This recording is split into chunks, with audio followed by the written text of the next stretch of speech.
another episode of Macabre Mondays, where we talk about creepy things and macabre things and ghosts and death. Just another typical Monday morning. Do you have your wine yet? Because I do, and I'm drinking 19 Crimes wine. And you know why I'm drinking 19 Crimes wine? To celebrate all the death that we're about to learn about. It's super exciting. It's super dark. It's super like, what? Get excited. Chin chin. Let's just jump into the dark pool of death.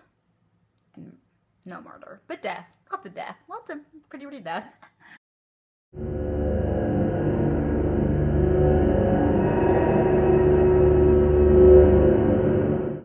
The Knickerbocker Hotel, built in 1925, which means it's older than the Roosevelt, which is awesome.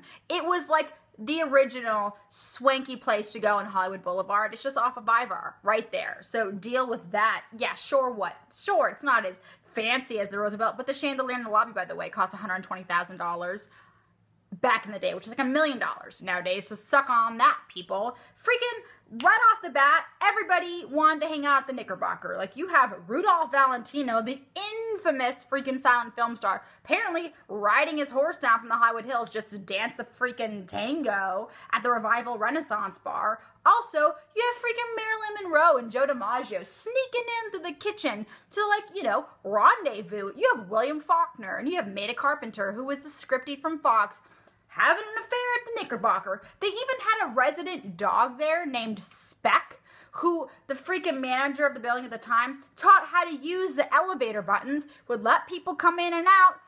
I mean, what? On top of that, you're not even ready for this. 1943, freaking Frances Farmer, okay? The infamous actress that went cray.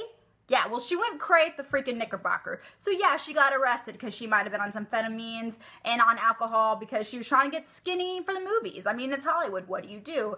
And she didn't meet up with her parole officer. So in 1943, officers busted in on her at the Knickerbocker in her hotel room. She was screaming obscenities, and she was only in a shower curtain, and they drug her away, and she ended up going to like mental institutions. The first one being Rockhaven and La Crescenta, which was a Screen Actors Sanitarium for women. So deal with that reality. The Knickerbocker, full of history, Hollywood, and oh, are you ready for it? Death. What? Oh my God, creeps! You don't even know how much death happened at the freaking Knickerbocker. I'm just going to jump into it. Okay, the first death was 1948. Picture the lobby. Picture the dog Speck sitting there under the $120,000 chandelier, and you have D.W. Griffith, the film directing pioneer, who just dies. Just freaking dies of a cerebral hemorrhage right there in the lobby. First death. There's a plaque in the lobby now, by the way, dedicated to Griffith. Then, this is where it gets weird. Okay, 1962, I gotta get my wine for this one. It's about to get intense. 1962. You have one, Irene Gibbons, the amazing costume designer from MGM, checks in to the Knickerbocker under an assumed name. Days before, she confided in her friend, only the freaking amazing Doris Day, and said that she had actually been madly in love with Gary Cooper, who had died the year before in 1961. So she checks into the Knickerbocker. We don't know what's happening. Doris Day said later on that she seemed really nervous and kind of like not herself. Well, obviously she wasn't herself, because she checks into the Knickerbocker, goes to her hotel room on the 11th floor, slits her wrists, and then jumps from her 11th-story freaking hotel window, lands on the awning, people, and she dies there. And then some reports say she was discovered later that day. Some say it took days to discover her body up there. Irene Gibbons, folks. And then you have, in 1966, actor William Frawley, aka Fred from I Love Lucy, goes to the bar. By the way, he used to stay there like all the time. He kind of lived there forever, and then he ended up moving. But anyways, he goes back to the Knickerbocker, goes to the hotel restaurant, bar, whatever, doesn't matter. The point is he orders a cocktail and a walnut on the side, whatever that means. It's a detail. I'm just going to throw it out there. But then he walks outside, drops dead on the sidewalk.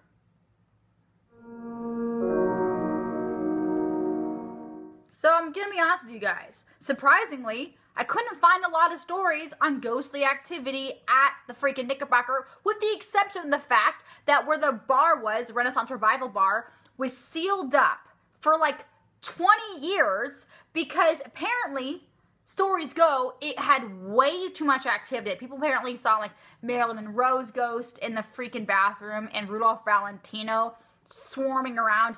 I don't know. I don't know. The point is, it's a freaking retirement home now, so it's not like people are coming in and out like hotels. So there isn't a whole lot of people. You can't really do a ghost tour in there because people live there. You can't even get in, which sucks.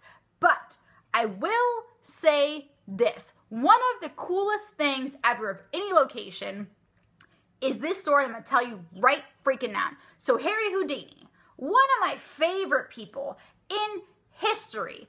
We all know he was a spiritualist. Then he spent the rest of his life trying to prove that seances weren't real. And then he had told his wife, Bess, if he died, he gave her a secret code word and said, every year, hold a seance and you'll know I contact you if I tell you the secret word. Well, every year for 10 years, she held a seance and never heard the secret word.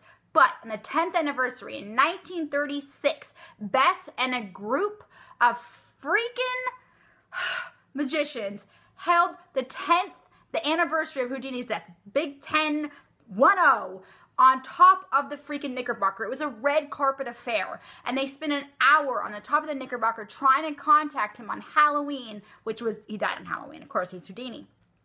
No luck. But as soon as they were packing everything up, what happened was amazing. A giant, violent thunderstorm broke out just above the Knickerbocker. Like, there's literally reports saying nowhere else in Hollywood was it raining or anything. There was one cloud above the Knickerbocker, and it was violent. People had to scatter because the lightning and thunder and the rain was coming down so hard. Houdini, you are a master. God, chin chin to you, man. Gonna be honest, creeps and say that I got pretty tipsy during this episode. And I'm not ashamed of that. I had a really good time. And I hope that you had a really good time. And I hope we can meet back here again next Monday. Until then, let's connect on Instagram. And subscribe to my YouTube channel. And then, like us on Facebook. And whenever you talk about the show, use hashtag Macabre Mondays. I hope you have a really creepy week. I love you guys. Chin chin. R.I.P. Houdini. You're the man. You're the man. God, what a guy. Small little man. Do you guys think I look cute if I just do this? Is this cute? And that, my friends, concludes this episode.